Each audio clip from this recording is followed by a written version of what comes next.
Hello everyone, welcome back to my YouTube channel. আজকে আমরা এমন একটি ভাইরাস সম্পর্কে জানব যা করোনা ভাইরাস থেকেও খুবই নাকি মারাত্মক হতে চলেছে। করোনা না যেতে যেতেই দিয়ে আসছে নতুন একটি ভাইরাস যার নাম অ্যামপক্স।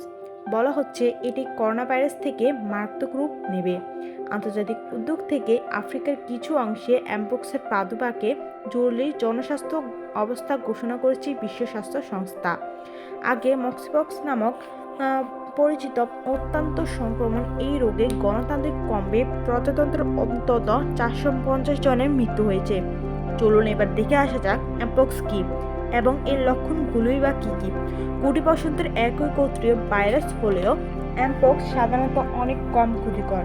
প্রথমে এটি প্রাণী থেকে মানুষের মধ্যে স্থানান্তরিত হয়েছিল, কিন্তু বর্তমানে এটি মানুষ থেকে মানুষেও ছড়ায়। বর্তমানে অনেকগুলো দেশে বিভিন্ন প্রাদুর্ভাব ও এই প্রতিবেশী দেশগুলোতে। রোগটি সম্প্রতি বুরুন্ডি, উগান্ডা, কেনিয়াতে দেখা গেছে, যা সাধারণত সেখানে দেখা যায় না। গত বছর সংক্রমণ অনেকে তুলনামূলকভাবে আরও এর গুরুতর ধরনের অ্যামপক্স ক্লেভ 1B হওয়ায় এ নিয়ে উদ্যোগের সৃষ্টি হয়েছে। বিশেষজ্ঞরা বলেছেন ব্লেড 1B সম্পর্কে অনেক কিছু জানা বাকি, তবে ধারণা করা হচ্ছে এটি সম্ভবত আগের ধরনের চেয়ে আরও সহজে ছড়িয়ে পড়তে পারে। একই সঙ্গে আরও গুরুতর রোগের কারণ হতে পারে। এই রোগটি লক্ষণ কী কী, কীভাবে বুঝবেন এই রোগটি আপনার হয়েছে? মাথা ব্যথা, জ্বর, অনেকদিন ধরে ফুসফুসে আক্রান্ত রোগী, ক্রেপ, ফোলা, ফুসফুস ফোলা, ক্লান্তি ইত্যাদি রোগ হলেই আপনাকে বুঝতে হবে যে অ্যামপক্স রোগটি হয়েছে। প্রয়োজনে ডাক্তার কাছে গিয়ে এই রোগের চিকিৎসা করাতে হবে। অ্যামপক্স কীভাবে ছড়ায়?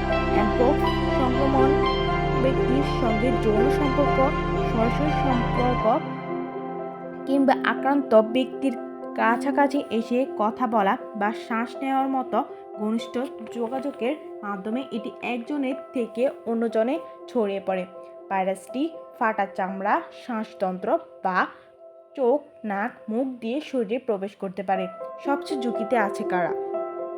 আপনি কি জানেন অ্যামপক্সে সবচেয়ে কারা ঝুঁকিতে আছে?